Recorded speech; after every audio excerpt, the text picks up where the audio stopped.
नमस्कार. देवघरमधील acrylic design कशा पद्धतीनं बसवतात हे आपण ह्या व्हिडिओमध्ये आज पाहणार आहे. आता जे लेटेस्ट देवघर बनवले जातात, ट्रेंडिंग देवघर सध्या जे सोशल मीडियावरती भरपूर व्हायरल होत आहेत, त्या पद्धतीचं एक देवघर आम्ही बनवलेलं आहे. ह्या देवघरला आपण ॲक्रेलिक CNC कटिंग कमान बसवलेली आहे आणि त्याच्या पाठीमागं त्याच पद्धतीचे ॲक्रेलिक कटिंग केलेली जाळी आपण आता बसवणार आहे.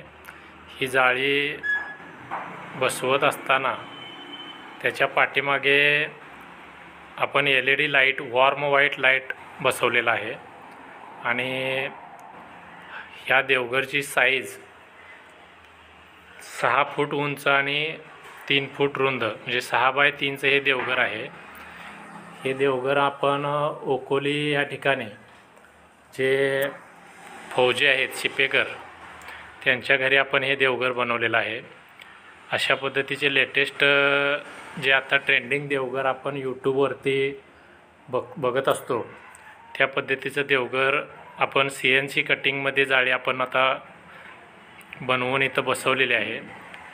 या पद्धतीची वॉर्म व्हाईट लाईट त्याच्यामध्ये टाकलेली आहे. आतमध्ये LED सुद्धा वॉर्म व्हाईट आहे आणि वरचा स्पॉट लाईट जो आहे तो सुद्धा वॉर्म व्हाईट या ठिकाणी टाकलेला आहे. हे देवघर बनवण्यासाठी याची जी कॉस्टिंग आहे ते साधारण 18 ते 20 हजारच्या दरम्यान जाते आणि याला खाली आपण स्टोरेज दिलेलं आहे. 3 ड्रॉवर दिलेले आहेत, दोन्ही बाजूला 2 दरवाजे, त्याच्यात पण स्टोरेज दिलेलं आहे.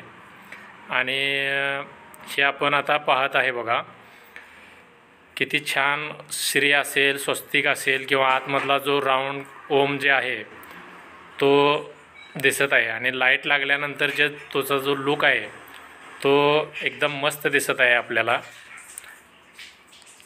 अशा पद्धतीचे जर व्हिडिओ आमच्या चॅनलवरची तुम्हाला जर आवडत असतील तर लाईक, शेअर अँड कमेंट नक्की करा आणि आमच्या चॅनलला सबस्क्राईब करा.